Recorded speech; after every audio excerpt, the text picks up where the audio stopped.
Hello students, good morning. How are you doing? Everything is fine, right? I think you all are watching the classes regularly.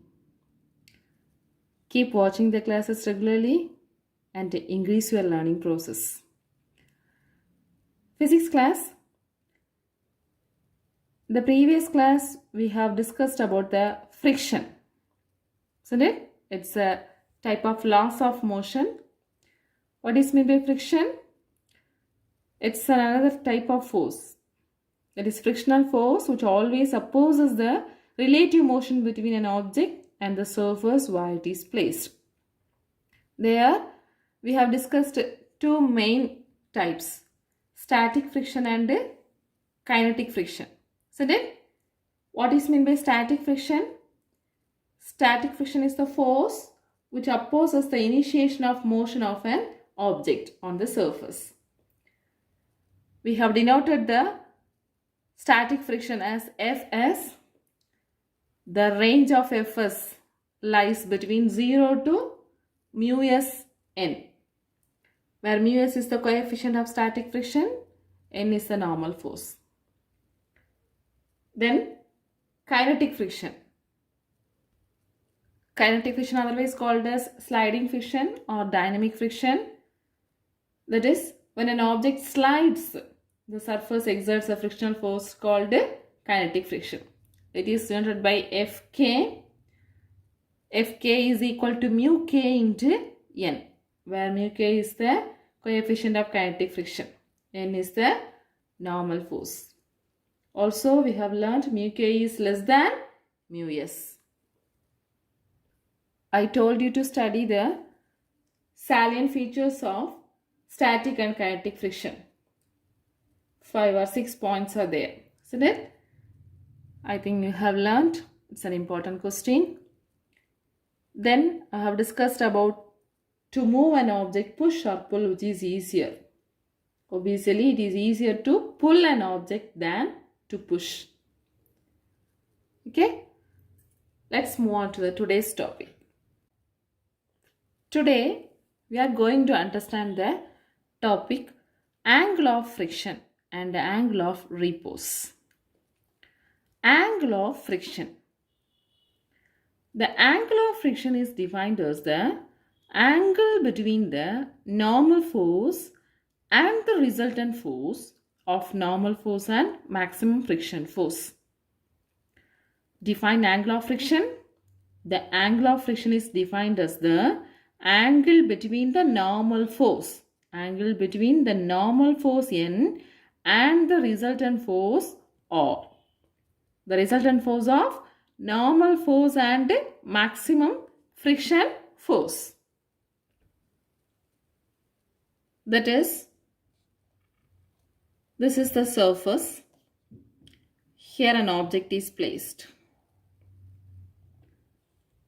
So we know that there is a normal force acting upwards and the gravitational force is acting downward.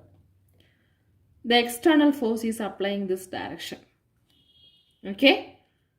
So the frictional force will be in this direction. You can consider this as Fs maximum, frictional force. Then we are going to understand what is angle of friction. For that, I am drawing one resultant force of normal and the maximum frictional force. So two vectors. This is one normal force, this is one frictional force. The resultant force will be acting in this direction, isn't it? This is the resultant force. So what is angle of friction here? The angle of friction is defined as the angle between the normal force and the resultant of normal and maximum frictional force. This is theta. Understand? So what is the resultant force? The resultant force, we can write it as the normal force and the maximum frictional force. Resultant force is between the normal force and the maximum frictional force. So the angle between R and normal force is the angle of friction. Let's write the magnitude of resultant force vectorically. That is, from this figure, we can use the Pythagoras theorem or the vector. We can write this R is equal to, that is R square is equal to this N square plus this F square. This N square plus this Fs maximum square. Isn't it? So what is R? R is equal to square root of Fs maximum square plus N square. This is the magnitude of the resultant force. We are drawing the line here. Consider this as a triangle. So this is the resultant force, isn't it? So R square is equal to N square plus this is the parallel line. So we can write Fs maximum square. So R equal to root of Fs maximum square plus N square. Then theta.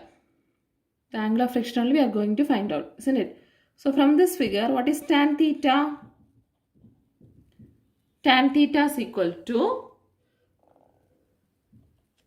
so opposite side by adjacent side. This is opposite. The opposite side is this Fs maximum. We can write Fs maximum by N. Fs maximum by N. We know that the object begins to slide when Fs maximum is equal to mu s into N. This is the condition for object begins to slide. The maximum static friction, isn't it? So Fs maximum is equal to mu s into N. From this we can write Fs maximum divided by N is equal to mu s. Fs maximum divided by N is equal to mu s. So look at this equation and this equation. Consider this as equation 1, this is equation 2. Compare these two equations. Fs maximum by N, Fs maximum by N. Here tan theta is equal to Fs maximum by N. Here mu s is equal to Fs maximum by N. So we can write by comparing these two equations as tan theta is equal to mu s. Tan theta is equal to mu s. Or else mu s is equal to tan theta. Mu s is equal to tan theta. So we can say the coefficient of static friction is equal to the tangent of the angle of friction. What can we say? The coefficient of static friction is equal to the tangent of angle of the friction. Tangent of angle of friction. So this is about angle of friction. Mu s is equal to tan theta. The coefficient of static friction is equal to the tangent of the angle of friction. The next one is angle of repose. Angle of repose. Here, consider an inclined plane.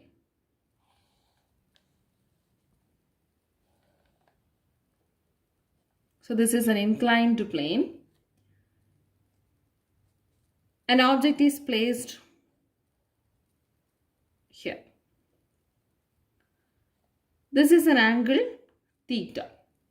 That is the angle which this plane makes with the horizontal.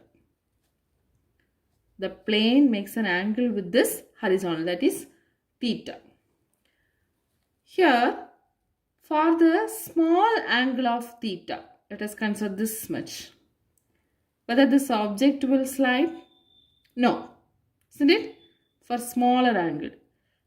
Again, slowly we are increasing this angle. The slope we are increasing. So when you are increasing the angle theta, at a particular angle of theta, the object begins to slide. The object begins to slide. That value of angle is called angle of repose. Understand? So what is meant by angle of repose? That is the angle at which the object begins to slide in the inclined plane. That is known as angle of repose. So how can we define angle of repose? The angle of repose is the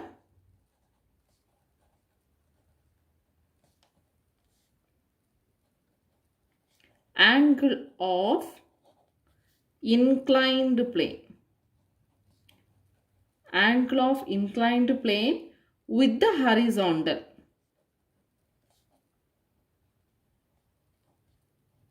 With the horizontal such that an object placed on it begins to slide. An object placed on it begins to slide. So at what angle the object begins to slide in an inclined plane, that angle is known as angle of repose. So define angle of repose. The angle of repose is the angle of inclined plane with the horizontal such that an object placed on it begins to slide. Let's find the value of angle of repose. So consider an inclined plane. This is the horizontal surface.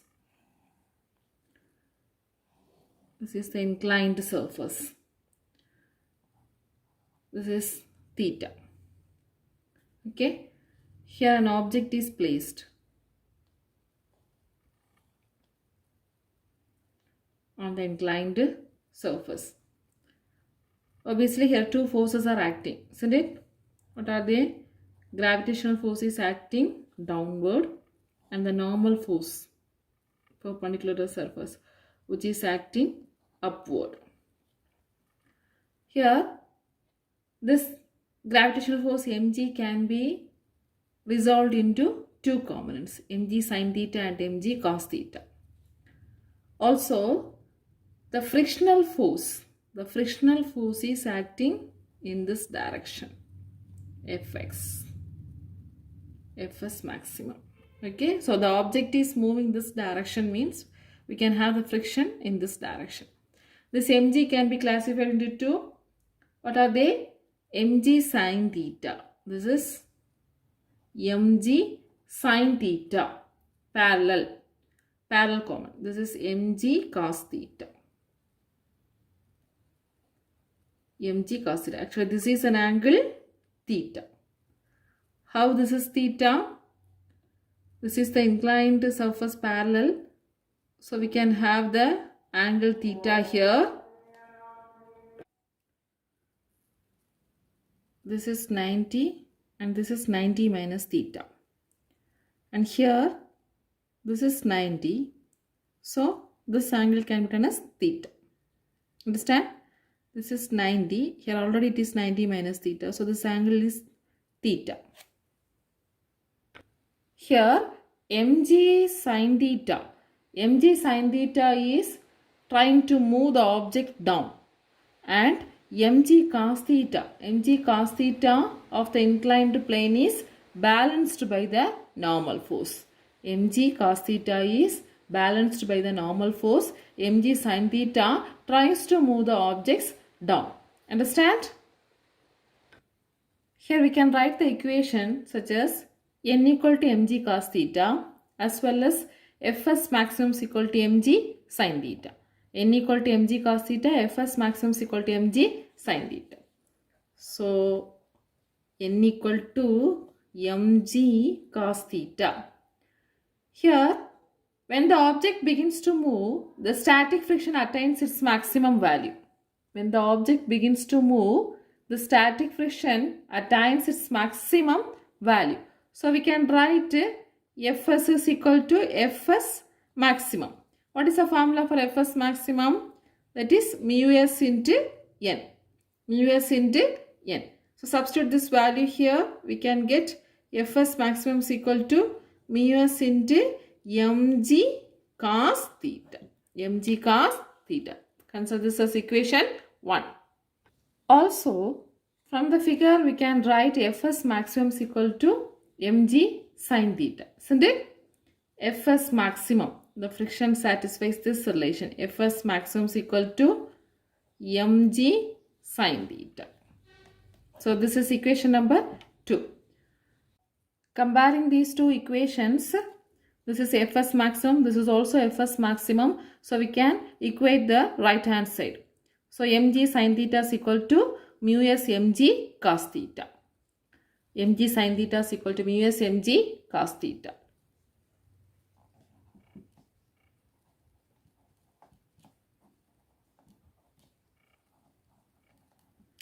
Here mg get cancelled. Sin theta is equal to mu s cos theta. From this, sin theta by cos theta is equal to mu s. What is sin theta by cos theta? That is equal to tan theta. So tan theta is equal to mu s, where theta is the angle of friction. Theta is the angle of friction. So how can we write? The angle of repose is the same as the angle of friction. The angle of repose is the same of the angle of friction, because already in the angle of friction we got the same relation. What is that? The tan theta is equal to mu s, or mu s is equal to tan theta. The coefficient of static friction is equal to the tangent of the angle of friction. So from this relation we can write the angle of repose. The angle of repose is the same as angle of friction. Angle of friction. Here tan theta is equal to mu s. Angle of friction also we can say tan theta is equal to mu s. But the difference is the angle of repose refers to the inclined surface. Angle of repose refers to the inclined surface, but the angle of friction is applicable to any type of surface. Understand? Angle of friction is applicable to any type of surface. This is about angle of repose. Okay, students, we have discussed about angle of friction and angle of repose. Let's see some of the applications of angle of repose. In your book, there are 2 applications are given for angle of repose. First one, ant lions. Another one, sliding board. Okay. The ant lions, this will be hiding in the bottom of the sand. It makes one sand trap and it will be hiding at the bottom of the sand trap. When the ant or any insect comes near this edge of this sand trap, it starts to fall down or slides towards the bottom. So at that time, this ant lion catch it and killed it and it will eat. Okay. So here the angle of inclination of the sand trap is made to be equal to the angle of repose. Angle of inclination and the angle of repose made to be equal. This is given in this picture. This is the ant lions. The ant lions hiding at the bottom of the sand trap. This it makes a sand trap. In Tamil it can, they may say kuri moodal or something. Okay, the ant is coming here. So it starts to fall down and it will be killing, that is, it is catching this ant and it will be killing it and it will eat the ant. Here the angle of inclination and the angle of repose made to be equal. The next one, sliding board. Children are enjoying with this sliding board, isn't it? So in this play, at a particular angle, they will be enjoying very much, isn't it? They will be sliding at the particular fast speed. But here also, when the angle of inclination of the board is greater than the angle of repose, means the sliding is easier.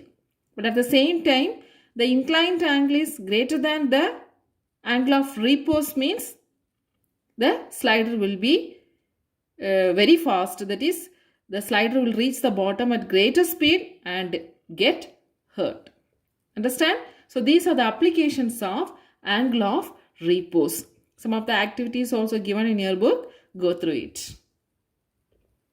The next one is rolling friction. Rolling friction.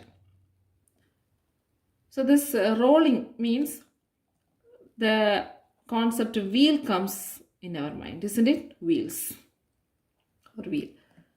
So when the bus has to move, wheel is necessary, isn't it? Also, when you are carrying the suitcase, moving from one place to another place, it is easier to carry the suitcase with the rolling coasters, isn't it? With the rolling coasters, we can carry the weight very easily from one place to another place. So here, rolling wheels makes it easier than carrying luggage. Rolling wheels makes it easier than carrying luggage, isn't it? Wheels move on the surface through the rolling motion. In this rolling motion, when a wheel, so consider this as the surface, this is the wheel. Okay, this is the wheel. So here, when the wheel moves on the surface, the point of contact is always at rest. Okay, when this wheel move and it comes here, there is always a point of contact with the surface. Okay, the point of contact with the surface is always at rest. It comes here, here also there is a point of contact. So the point of contact is at rest. So there is no relative motion. There is no relative motion between the wheel and the surface. That means the frictional force is very less. Here, the frictional force is very, very less. But at the same time, if an object moves without a wheel, there is a relative motion. There is a relative motion. So if there is a relative motion between the object and the surface, the frictional force is very larger. The frictional force is very larger. So if the frictional force is very larger, it is difficult to move the object. Understand? So when there is a wheel, it is easy to move. Without wheel, it is difficult to move. Why it is easy to move when there is a wheel? Because there is no relative motion and the frictional force is less. But without a wheel, there is a relative motion between the surface and the frictional force is very large. Look at this figure. We are moving the object from one end to other side. So this is with the help of kinetic friction. That means without any wheel. Without any wheel, it is tough to move or difficult to move. But when you are placing some rollers, that means some kind of rolling boards, wheels or anything, with the help of a finger itself, we can able to move the object from one end to other side. Understand? So this is about rolling motion. I said in the rolling motion, that is pure rolling, the point of contact with the surface should be at rest, isn't it? So this is a surface and this is the wheel. The point of contact with the surface should be at rest. But practically, it is not so. Because of the elastic nature. You will be learning the properties of materials. So the elastic nature of the surfaces, some deformation will be occur. Sometimes the surface, that is, it gets like this.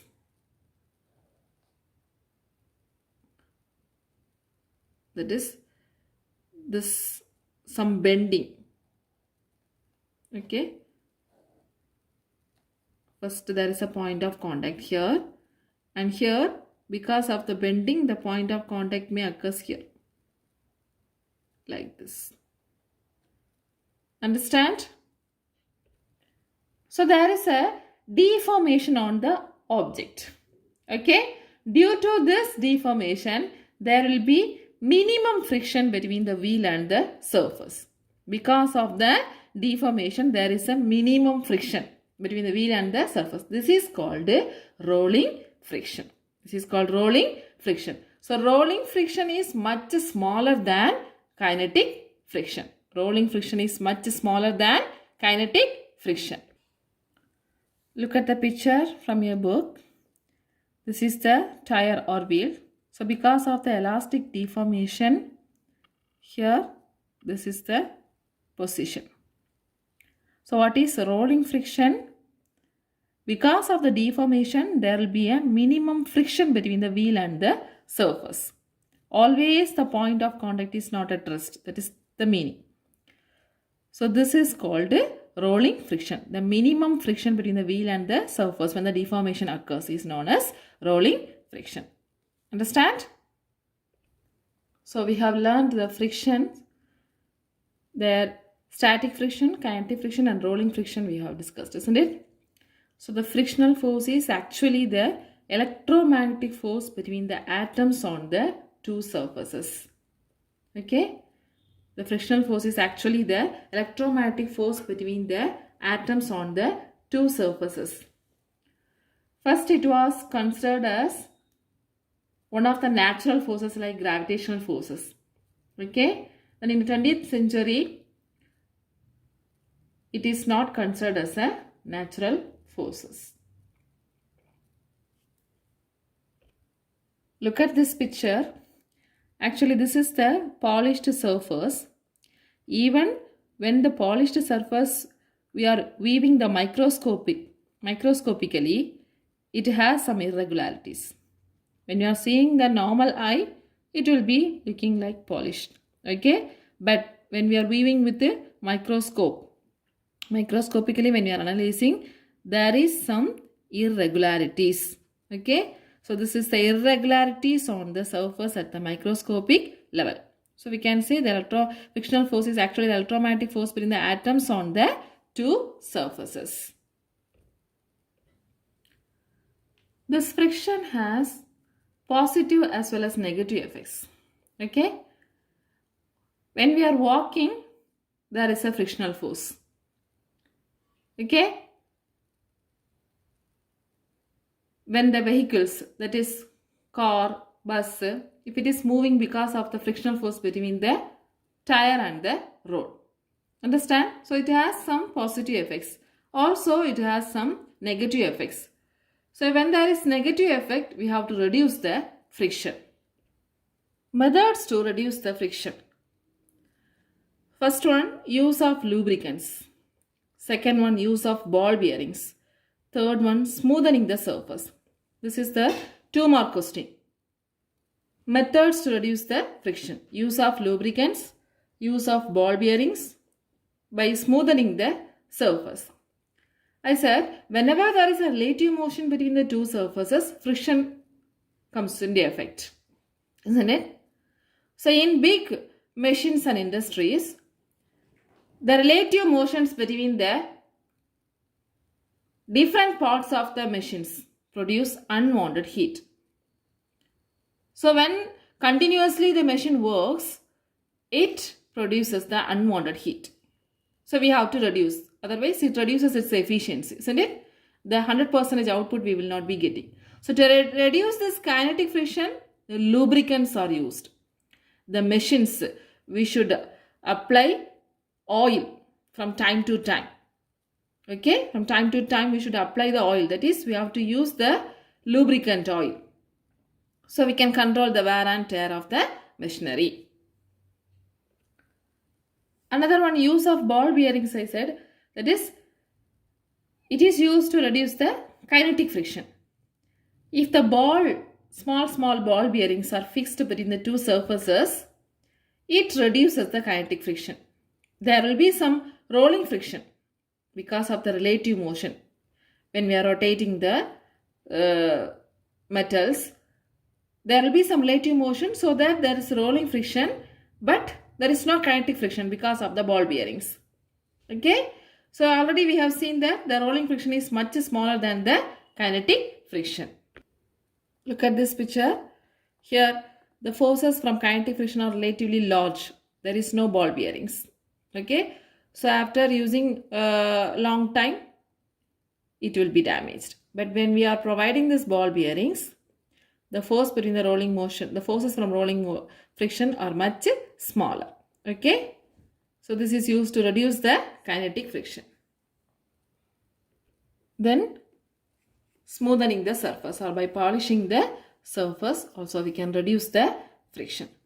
So students, today we have discussed about angle of friction, angle of repose, then applications of angle of repose, then rolling friction, and the methods to reduce the friction. So from the book, sixth question, short answer, explain various types of friction, suggest a few methods to reduce the friction. Over. You have to learn this question and state the empirical laws of static and kinetic friction. That is equation 3.27 and 3.28.